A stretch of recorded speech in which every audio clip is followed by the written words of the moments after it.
আসসালামু আলাইকুম প্রিয় এসএসসি ২৭ ৪৫ দিন ফিজিক্স চ্যালেঞ্জের আজকে ৩ নম্বর লেকচার। সেটা প্রথম অধ্যায়ের রাইট। প্রথম অধ্যায়ের ৩ নম্বর লেকচারে আমি তোমাদের জন্য স্ক্রু গজ রেখেছি। এই স্ক্রু গজ আমাদের এখানে সৃজনশীলের জন্য দুইটা পার্ট ইম্পর্ট্যান্ট। একটা হচ্ছে স্লাইড ক্যালিপার্স, যেটা আমরা ২ নম্বর লেকচারে শেষ করেছি, আর হচ্ছে স্ক্রু গজ, যেটা আমি আজকের লেকচারে শেষ করব। এখন স্ক্রু গজ দেখতে কেমন? এই স্ক্রু গজ দেখতে এই যে এখানে যেটা দেখতে পাচ্ছ এটা হচ্ছে স্ক্রু গজ বেসিক্যালি।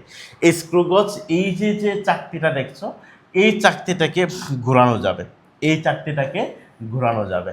এই ঘোরাইলে এই চাকতিটা এটা ডানে বামে মুভ করবে। যখন আমি স্ক্রুটাকে ঘোরাবো এইখানে যে দণ্ডটা আছে এটা ডানে বামে মুভ করবে।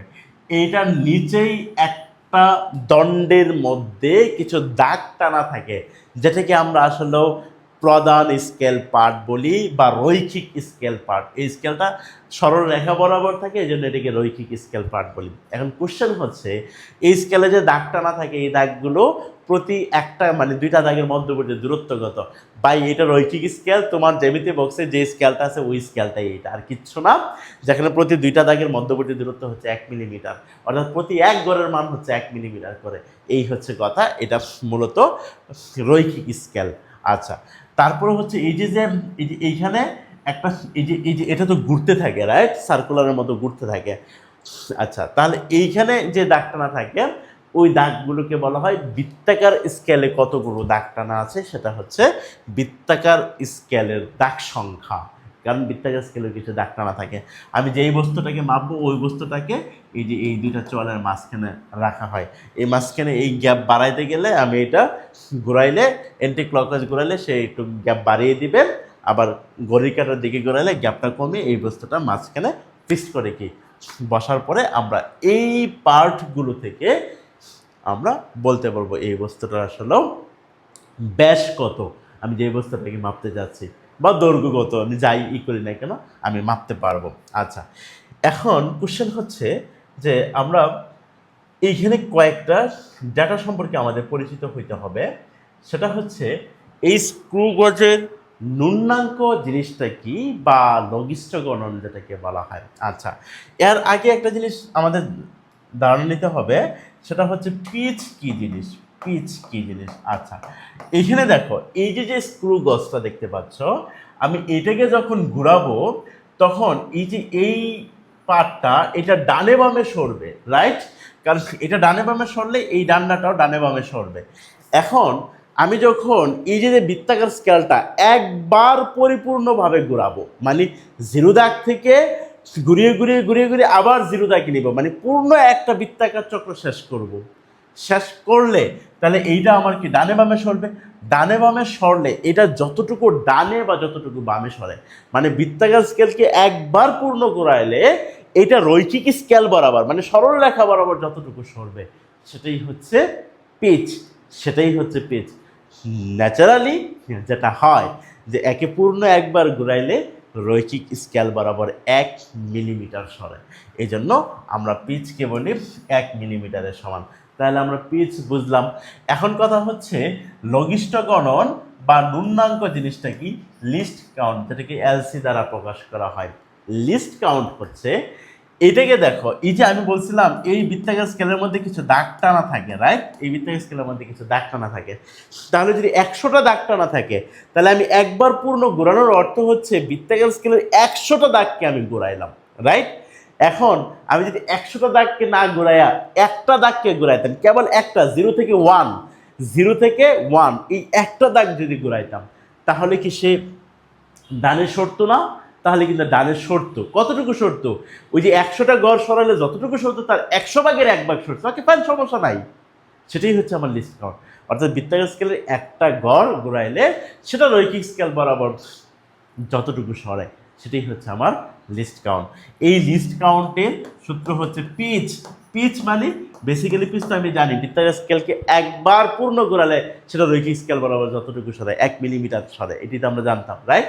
আর নিচে হচ্ছে বৃত্তাকার স্কেলের ভাগ সংখ্যা। বৃত্তাকার স্কেলের ভাগ সংখ্যা কেন বৃত্তাকার স্কেলের ভাগ সংখ্যা? ওই যে আমরা মাত্রই বললাম যে আমার যদি বৃত্তাকার স্কেলের ভাগ যদি ১০০টা থাকতো তাহলে একবার পূর্ণ গণনার অর্থ হচ্ছে ১০০টা গড় ঘোরাইছি বৃত্তাকার স্কেলের। আর যদি তাহলে একটা ঘুরাইলে কত হইতো, তাহলে 1 বাই কত 100 হইতো। এই 100 তো হচ্ছে বৃত্তাকার স্কেলের রাগ সংখ্যা। যে 50 হইতো, তাহলে একবার পূর্ণ ঘোরানোর অর্থ তো হচ্ছে 50টা গড় ঘুরাইছি বৃত্তাকার স্কেলের, তাহলে একটা ঘুরাইলে কত হইতো, তাহলে সেটা হয়তো 1/50। এই জন্য আমরা লিস্ট কাউন্ট দেখলাম, সেটা হচ্ছে পিচ ডিভাইডেড বাই কি বৃত্তাকার স্কেলের ভাগ সংখ্যা। তাহলে এই জিনিসটা আমরা বুঝতে পারলাম। এখন কথা হচ্ছে আসলে এই জিনিসটি হিসাব করে কিভাবে, আমি খুবই সিম্পলি একটা কথা বলি। সিম্পলি হচ্ছে এই যে যখন দুইটা বস্তুটাকে মাঝখানে রাখবো, এই যে নিচে রৈখিক স্কেল বরাবর আমি দাগগুলো স্পষ্ট দেখতে পারবো। দেখা গেল আমি এটা মাঝখানে রাখার পর রৈখিক স্কেলের 5 নাম্বার দাগ থেকেও কিছুটা বেশি দেখা যাচ্ছে, কিন্তু 6 নাম্বার মানে বস্তুটা রাখার কারণে আমার বৃত্তাকার স্কেলটা এই যে এইভাবে আছে। বৃত্তাকার স্কেলটা বস্তুটা মাঝখানে রাখার কারণে আমি দেখতেছি 5 নাম্বার গড়কে স্পষ্ট দেখা যাচ্ছে, এবং আরও কিছু মানে বৃত্তাকার স্কেলটা আরও কিছু রৈখিক স্কেল বরাবর সরছে। কতটুকু? এই যে এতটুকু সরছে, এই এতটুকু সরছে। মানে তাহলে আমার বস্তুটার দৈর্ঘ্য বা ব্যাস 5 মিলিমিটারের চেয়ে বেশি, 6 মিলিমিটারের চেয়ে কম। 5 মিলিমিটারের চেয়ে কতটুকু বেশি সেটা কিন্তু আমি জানি না।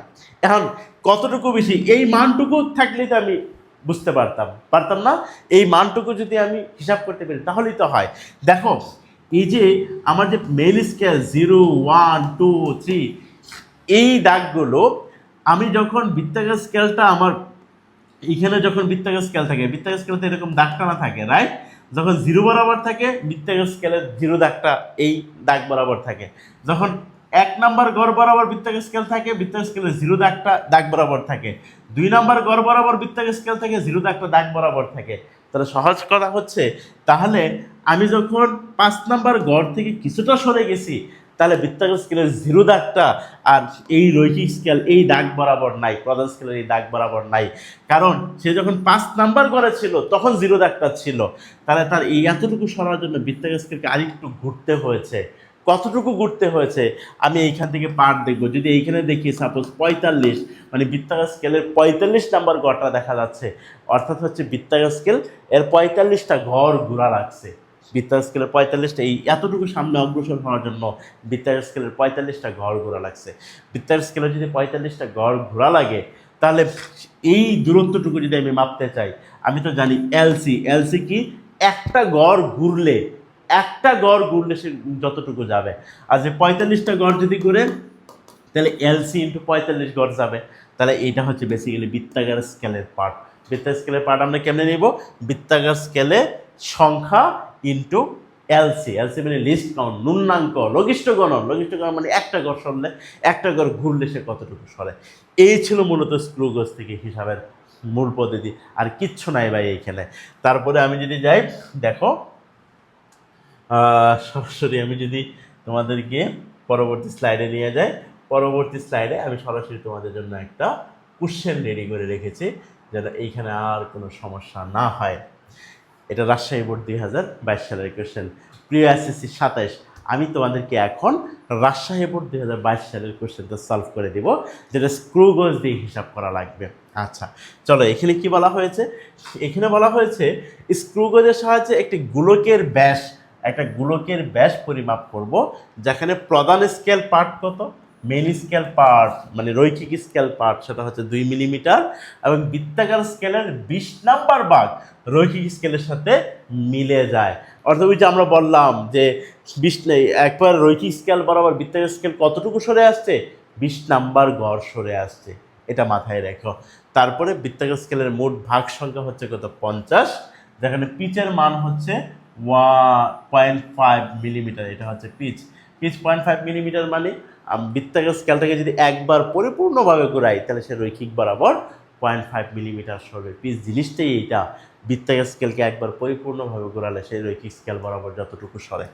আর এইখানে বলা হচ্ছে 1 সিসি গোলকের ভর দেওয়া আছে। সিসি হচ্ছে সেন্টিমিটার কিউব। 1 সেন্টিমিটার কিউব গোলকের ভর কত, 1 গ্রাম। এটা মাথায় রাখো। আচ্ছা, এখন বলছে স্ক্রু গজের ন্যূনাঙ্ক মিটারে প্রকাশ করতে বলছে। আরে ভাই, ন্যূনাঙ্ক যদি মিটারে প্রকাশ করি, আমরা ন্যূনাঙ্ক জানি কত, পিচ ডিভাইডেড বাই কত, বৃত্তাকার স্কেলের ভাগ সংখ্যা, রাইট? এটা আমরা জানি, পিচ ডিভাইডেড বাই বৃত্তাকার স্কেলের ভাগ সংখ্যা। বৃত্তাকার স্কেলের ভাগ সংখ্যা। এখন এইটাকে মিটারে প্রকাশ করতে হবে, তাহলে পিচ কত? পিচ হচ্ছে 0.5 মিলিমিটার। এই 0.5 মিলিমিটারকে যদি আমি মিটারে নিতে যাই, আমরা কিন্তু জানি 1000 মিলিমিটারে হচ্ছে কত? 1 মিটার। তাহলে এই যে পিচ হচ্ছে 0.5, এই 0.5কে আমার 1000 দ্বারা ভাগ দিলে এই পিচটা মিটার এককে যাবে।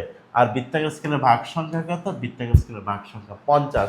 এই ভাগ সংখ্যার তো আর কোনো একক হয় না, সে মিলিমিটার সেন্টিমিটার কোনো কিছু হয় না। তাহলে দিন শেষে এটা যে মানটা থাকবে, এই মানটা হবে মিটার এককে। সেই হচ্ছে আমাদের স্ক্রু গজটির ন্যূনাঙ্ক। যে অঙ্কটা খুবই সহজ ছিল। এখন কথা হচ্ছে পরের অঙ্কে যাই, যে এটা এত সহজ কেন, পরের অঙ্কটাই দেখো কঠিন করে ফেলছে। সেখানে কি বলা হয়েছে?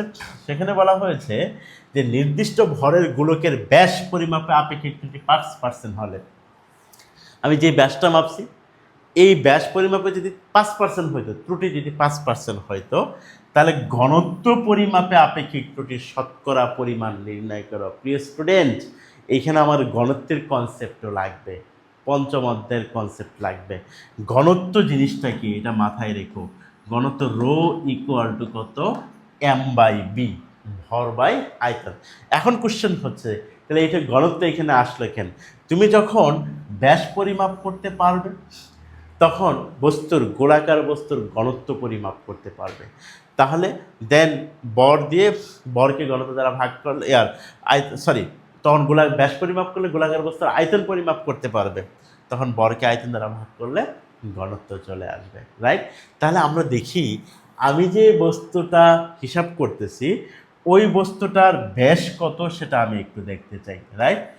ব্যাস কত? ডি ইকুয়াল টু, তাহলে আমার ফার্স্টে নিতে হবে লিনিয়ার স্কেল থেকে কি পার্ট পাইছি, linear scale part plus circular scale part, right? Circular scale part into list count. এইটা হচ্ছে আমার স্ক্রু গজ দ্বারা হিসাবের পদ্ধতি। তাহলে আমি একটু দেখি, লিনিয়ার স্কেল থেকে কত মিলিমিটার পাইছিলাম? 2 মিলিমিটার পাইছিলাম। তাহলে এটা হবে কত? 2 প্লাস সার্কুলার স্কেল পার্ট কত পাইছি? 20 নাম্বার গড়টা মিলে গেছে, রাইট? লিস্ট কাউন্ট কত? লিস্ট কাউন্ট হচ্ছে 0.5 মিলিমিটার। এই জায়গা থেকে আমি যেই মানটা পাবো সেই মানটা হবে 2.22 মিলিমিটার। এখন কথা হচ্ছে যে আমার এইখানে রো ইকুয়াল টু তো আমরা জানি m/b, ভর বাই আয়তন। তাহলে দেখো এইখানে আয়তনের একক সিসিতে দেওয়া, সিসি মানে সেন্টিমিটার কিউব, সিসি হচ্ছে সেন্টিমিটার কিউব। তাহলে আমি গোলকের ব্যাস মিলিমিটারে না নিয়ে সেন্টিমিটারে নিতে হবে। তাহলে এটাকে আমি যদি 10 দ্বারা ভাগ দিই মানে 0.22, তাহলে সে কোন এককে চলে যাবে? তাহলে সে সেন্টিমিটার এককে চলে যাবে, এতে কোনো সন্দেহ নাই। আচ্ছা, এখন আমরা একটু দেখি যে গোলকের ব্যাস তো পাইলাম, এখন আমার ঘনত্ব লাগবে। ঘনত্ব কেন লাগবে? ঘনত্ব লাগবে, ঘনত্বের জন্য আমার আয়তন লাগবে, রাইট? এই আয়তনটা ভি ইকুয়াল টু কত হইতো? গোলাকার বস্তুর আয়তন 4/3 পাই আর কিউব। এখন আমি আর না বসে যদি আমি লিখি 4/3 পাই আর এর বর্তে d/2 কিউব। ডি লিখলাম কেন? আমি ডিটা জানি তাই ডিটা লিখলাম। তাহলে এইখানে আমি যদি এই ডি এর মানটা বসাই, দিন শেষে আমি যে আয়তনটা পাবো সেটা হবে এইরকম 5.57 ইন্টু 10⁻³ সেন্টিমিটার কিউব। এটা হচ্ছে আমি যেই গোলকটা নিয়েছি সেই গোলকটার আয়তন। এখন ওই গোলকটার ভর কত? তুমি যদি বলো যে ভাই আপনি ভরের মান বলেন, ওই গোলকটার ভরও হবে এটা ভর, কারণ আমরা এম ইকুয়াল টু কি জানি? ভি ইন্টু কত? রো। বি এর মান কত? 5.57 10⁻³ সেন্টিমিটার কিউব। আর ঘনত্ব এখানে কত? রো এর মান কত? ওই যে রো এর মান হচ্ছে 1/1, তাহলে হচ্ছে 1 গ্রাম পার কত? CC, centimetre cube. কারণ এখানে বলছে 1 সিসি মানে 1 সেন্টিমিটার কিউব, গোলকের ভর কত? 1 গ্রাম। তাহলে ঘনত্ব কত? ঘনত্ব হচ্ছে 1 গ্রাম পার সিসি, সেন্টিমিটার কিউব, রাইট? তাহলে দিন শেষে এই মানটাই পাবো, আমি এই মানটাই পাবো, এই এত গ্রাম পাবো, কারণ সিসি সিসি ক্যান্সেল হয়ে যাব, রাইট? এই ছিল আমার ওই গোলকের ভর। এখন কথা হচ্ছে আমি যে মাপলাম, এই মাপ যদি আমি 5% ত্রুটি করি, তাহলে আমি ব্যাস মাপতে গিয়ে তো 5% ত্রুটি করছি, তাহলে অ্যাকচুয়াল ব্যাসটা কতটুকু হওয়া উচিত ছিল? ব্যাসটা হবে কত? আমি মাপছি কত? 0.22, তাহলে ব্যাসটা হবে 0.22, এর কত পার্সেন্ট? 5% প্লাস অথবা কি মাইনাস, এটাই সত্য কথা। এখন আমি যদি ব্যাসটা যদি ম্যাক্সিমাম নেই, মানে প্লাস নেই, তাহলে আমার আয়তনটা ম্যাক্সিমাম হবে। আমি যদি ব্যাসটা মাইনাস নিই, তাহলে আয়তনটা কী হবে? মিনিমাম হবে। তাহলে আমি দেখি যে আমার ডি ম্যাক্স কত হবে? ডি ম্যাক্স এটার প্লাস হবে, সেই ক্ষেত্রে বি ম্যাক্স কত হবে বলো তো? এই যে 0.22, আমি যদি একটু তোমাকে একটু দেখাই, তাহলে আমি যদি এইটা যদি বি ম্যাক্স নিতে চাই, তাহলে এটা তো হবে 4/3 পাই d/2 কত কিউব, রাইট? তাহলে এটা হবে কত? 4/3 পাই। ডি এর জায়গায় কত লিখবো? ডি এর জায়গায় লিখবো 0.22 প্লাস এই যে 0.22 এর কত পার্সেন্ট? 5%। এটা তুমি বেসিক্যালি আসলে হিসাব করবা, হিসাব করে যত আসে তুমি আমাকে সেই মানটাই দেখাবা। সেই মানটা যেটা আসবে সেটা আমি একটু নোট ডাউন করে রাখছি, সেটা হচ্ছে 6.45 × 10⁻³ সেন্টিমিটার কিউব। অর্থাৎ আমি ডি এর মান তো একটা প্লাস দিয়ে আসবে, একটা মাইনাস দিয়ে আসবে, মানে আমি যদি 5% যদি ত্রুটি না করতাম, তাহলে অ্যাকচুয়াল ব্যাসটা কী হইতো সেটা। এই জন্য আমি যেটা মাপছি সেটা 0.22, কিন্তু 5% ত্রুটি করছি, এই জন্য প্লাস 0.22 এর প্লাস মাইনাস 5% নিয়েছে। তাহলে আমি ডি যখন ম্যাক্সিমামটা নিব প্লাস দিয়ে, ওই যে দেখো প্লাস দিয়ে নিয়েছি, তখন আমার ভলিউমটাও কী হবে? ম্যাক্সিমাম হবে। এখন আমার তো ভলিউম নিয়ে কথা না, আমার কথা মূলত হচ্ছে কী নিয়ে? আমার কথা হচ্ছে মূলত ঘনত্ব নিয়ে। তাহলে আমাকে একটু বলো, আমার কথা যদি ঘনত্ব নিয়ে হয়ে থাকে, তাহলে আমরা একটা কাজ করতে পারি কিনা। আমি এই অংশটুকু একটু বুঝলাম, তাহলে আমরা এই কাজটুকু করতে পারি কিনা, সেটা হচ্ছে, আচ্ছা সেটা কি? সেটা হচ্ছে দেখো, আমরা অলরেডি ম্যাক্সিমাম আয়তনটুকু নিয়ে নিয়েছি, রাইট? আমরা ম্যাক্সিমাম আয়তনটুকু নিয়ে নিয়েছি। আচ্ছা, এখন বি ম্যাক্স কত পেয়েছি বলো তো? বি ম্যাক্স পেয়েছি আমরা, বি ম্যাক্স পেয়েছি কত? সেই মানটা ছিল 6.454 ইন্টু 10⁻³ সেন্টিমিটার কিউব। এটা ছিল আমার বি ম্যাক্স। আচ্ছা, বি ম্যাক্স যদি হয়, রো ইকুয়াল টু, তো আমরা জানি 1/বি। এই আয়তনটা যদি ম্যাক্সিমাম হয়, তাহলে রোটা হবে কি? মিনিমাম। ঘনত্বের মানটা হবে মিনিমাম। ভরের মান কিন্তু আমরা জানি, রাইট? ভরের মান আমরা প্রথমেই অঙ্ক করে ভরের মান কত পেয়েছিলাম? ভরের মান পেয়েছিলাম 5.573 ইন্টু 10⁻³ আর বি ম্যাক্সের মান পাইছি কত? 6.454 ইন্টু 10⁻³ তাহলে এইখান থেকে আমার রো মিনিমাম যেটা আসবে, সেই রো যেটা মিনিমাম আসবে সেই মানটা হবে যে মিনিমাম 0.8638।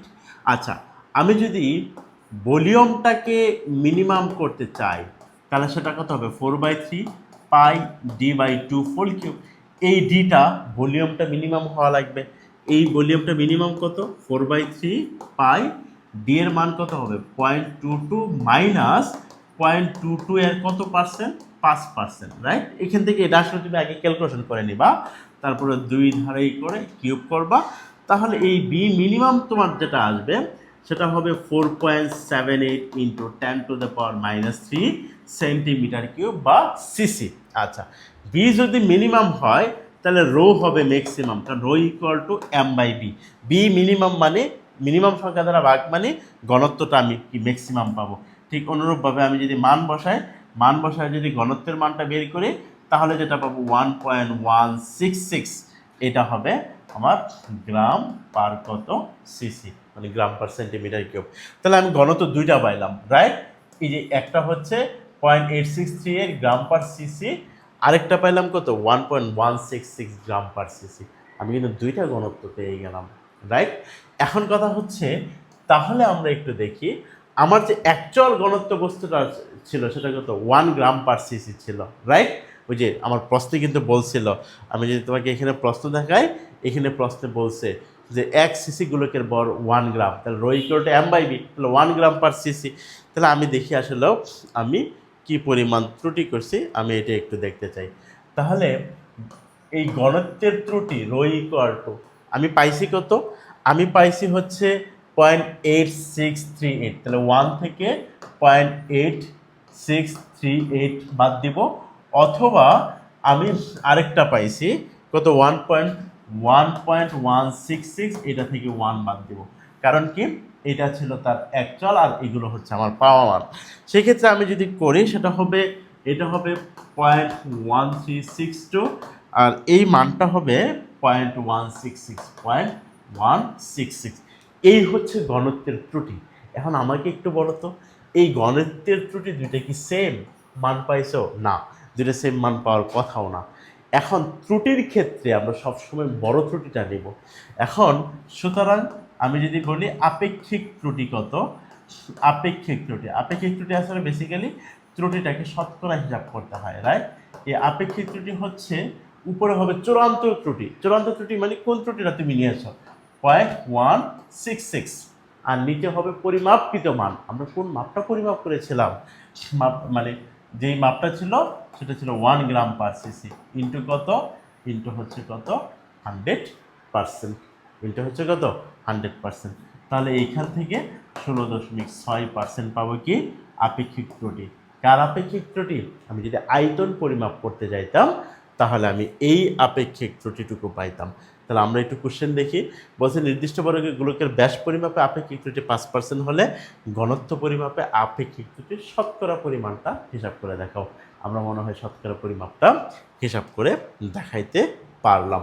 প্রিয় শিক্ষার্থী, এই কোশ্চেনটা তুমি যদি সলভ করতে পারো, স্ক্রু গজ দ্বারা আসলে কোনো সমস্যা আর তোমাকে আটকানোর মতো সামর্থ্য কারো নাই। সুতরাং এই কোশ্চেনটা ভালো করে সলভ করো, প্রয়োজনে ভিডিওটা আবার দেখো, আশা করি তোমার আর কখনো কোথাও বাদবে না। আচ্ছা, তারপরে যদি আমি যাই, তারপরে দেখো তোমাদের জন্য কি অপেক্ষা করতেছে, সেটা হচ্ছে আমাদের কিছু এমসিকিউ অপেক্ষা করতেছে। ক্লিয়ার? এই অধ্যায়ে আমরা শেষের দিকে চলে আসছি। এখানে আমরা এই প্রথম অধ্যায়টা আমাদের যে 45 দিন চ্যালেঞ্জ, এই প্রথম অধ্যায়টা আমরা 3টা ক্লাসে শেষ করতেছি। আচ্ছা, এখানে কি বলা আছে, একটি স্ক্রু গেজের পিচ দেওয়া আছে, বৃত্তাকার স্কেলের ভাগ সংখ্যা দেওয়া আছে, ন্যূনাঙ্ক বের করতে বলছে, রাইট? এই ধরনের অঙ্কগুলো তোমরা তো ইজিলি করতে পারবা। ন্যূনাঙ্ক এলসি ইকুয়াল টু কত, LC equal to pitch divided by বৃত্তাকার স্কেলের ভাগ সংখ্যা। এইখান থেকে যা আসা তাই আসবে। ফ্ল্যাট ক্যালিপার দ্বারা ন্যূনতম কতটুকু দূরত্ব মাপা যায়, এটা খুবই একটা ইম্পর্টেন্ট এবং ট্রিকি কোশ্চেন। ন্যূনতম দূরত্ব মাপা যায় হচ্ছে, মাথায় রেখো, সেটা হচ্ছে বার্নিয়ার ধ্রুবকের সমান। বার্নিয়ার ধ্রুবকের সমান, কারণ আমি যদি একটা বস্তুকে মাপতে চাই তাহলে স্লাইড ক্যালিপার দিয়ে যদি মাপতে চাই, আমি যদি মেন স্কেল দ্বারা যদি মাপতে চাই তাহলে মিনিমাম আমার কয় মিলিমিটার হইতে হবে, 1 মিলিমিটার হইতে হবে যদি মেন স্কেল দ্বারা মাপতে চাই। কারণ এদের মাঝখানে অ্যাকচুয়াল আমি যদি মাপতে চাই, যে একুরেট রেজাল্ট যদি বলতে চাই, এদের মাঝখানে তার কোনো দাগ নাই, সংখ্যা নাই, আমি বলতে পারবো না। আর বার্নিয়ার স্কেল দ্বারা যদি মাপি তাহলে মিনিমাম আমি মাপতে পারবো কি বার্নিয়ার ধ্রুবকের সমান পর্যন্ত। আচ্ছা, তারপরে যদি আসি, একটি স্লাইড ক্যালিপার্সের বার্নিয়ার স্কেলের ভাগ সংখ্যা 10, প্রধান স্কেলের ক্ষুদ্রতম 1 ভাগের মান 1 মিলিমিটার, বার্নিয়ার ধ্রুবকের মান কত? এটা খুবই সহজ অঙ্ক। এখানে বার্নিয়ার ধ্রুবক বিসি ইকুয়াল টু কি বলো, বার্নিয়ার স্কেলের প্রধান স্কেলের ক্ষুদ্রতম 1 গড়ের মান ডিভাইডেড বাই বার্নিয়ার স্কেলের কত ভাগ সংখ্যা। এই ধরনের এমসিকিউগুলো আমি আশা করি তোমাদেরকে কখনোই যন্ত্রণা দিতে পারবে না। কোনো স্লাইড ক্যালিপার্সের বার্নিয়ার ধ্রুবকের মান মানে বিসি এর মান দেওয়া আছে সেন্টিমিটার এককে, এটাকে 10 দ্বারা গুণ করলে মিলিমিটার এককে চলে যাবে, যদিও মিলিমিটার এককে নেওয়াটা খুব নেসেসারি না।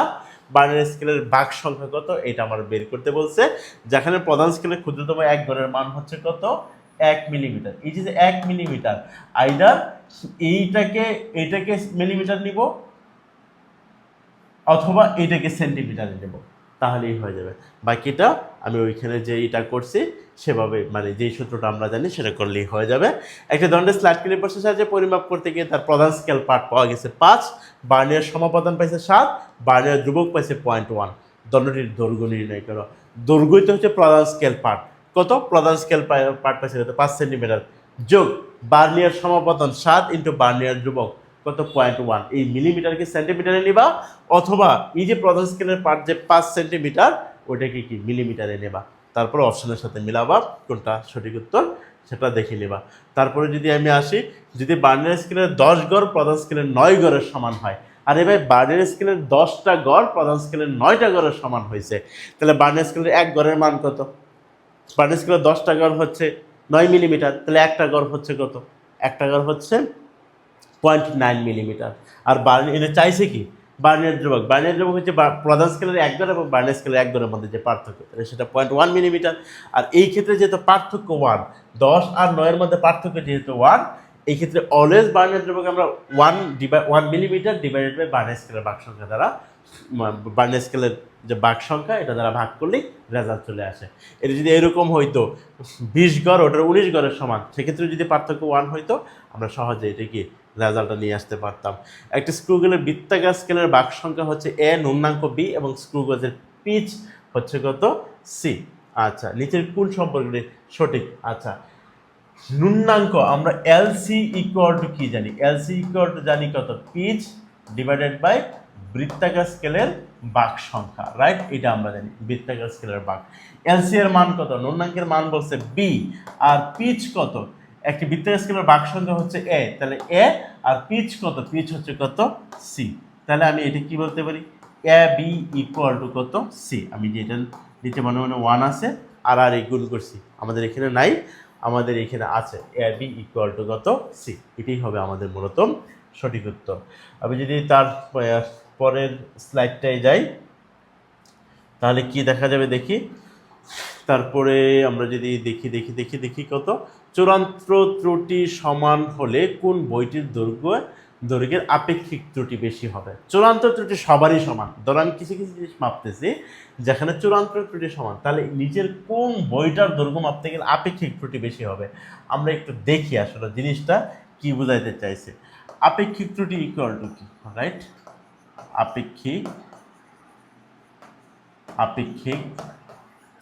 আপেক্ষিক ত্রুটি হচ্ছে চূড়ান্ত ত্রুটি ডিভাইডেড বাই পরিমাপকৃত মান ইন্টু 100%। এখন সবারই বলছে যে চূড়ান্ত ত্রুটি সমান, চূড়ান্ত ত্রুটি কি সমান। আচ্ছা, তাহলে চূড়ান্ত ত্রুটি আমি সবার ক্ষেত্রে সমান পাবো। এখন কথা হচ্ছে বস্তুর দৈর্ঘ্য যদি 10 হয় তাহলে, আচ্ছা আমি ধরে নেই চূড়ান্ত ত্রুটির মানটা সমান, একটা মান ধরে নিই, সাপোজ 2 ধরে নিলাম, সাপোজ তুমি 5ও ধরতে পারো, 1ও ধরতে পারো।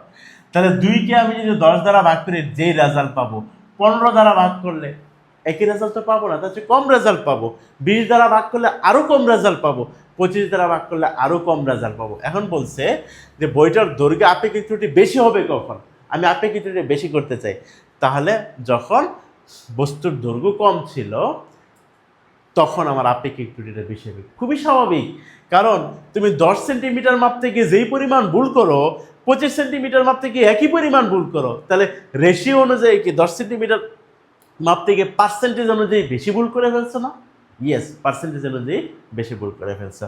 প্রিয় শিক্ষার্থী, এই স্লাইডের মাধ্যমে আমার এই অধ্যায়ের প্রথম অধ্যায়ের একটা পরিপূর্ণতা চলে আসলো। আমি স্লাইডে যা দেখিয়েছি, যেভাবে দেখিয়েছি, আমি কনফিডেন্ট তোমাদের বোর্ড পরীক্ষা, টেস্ট পরীক্ষা এর বাহিরে হবে না। প্রিয় শিক্ষার্থী, এই ক্লাসগুলো ছড়িয়ে দিতে হবে, এই ক্লাসগুলো আমার প্রত্যন্ত অঞ্চলের ছোট ভাই বোনদের কাছে যেতে হবে, তাহলেই আমার এই পরিশ্রম সার্থক হবে, তোমাদের পরিশ্রমও সার্থক হবে। এবং আমি দোয়া করব তোমাদের জন্য, তোমাদের উপর আল্লাহর রহমত বর্ষিত হবে ইনশাল্লাহ। তো তো তুমি এই ক্লাসগুলো যেভাবে পারো ছড়িয়ে দেওয়ার চেষ্টা করো। প্রিয় অভিভাবক, আপনাদেরকেও রিকোয়েস্ট করি আপনারা যেভাবে পারেন এই ক্লাসগুলো ছড়িয়ে দেওয়ার চেষ্টা করুন। আসসালামু আলাইকুম।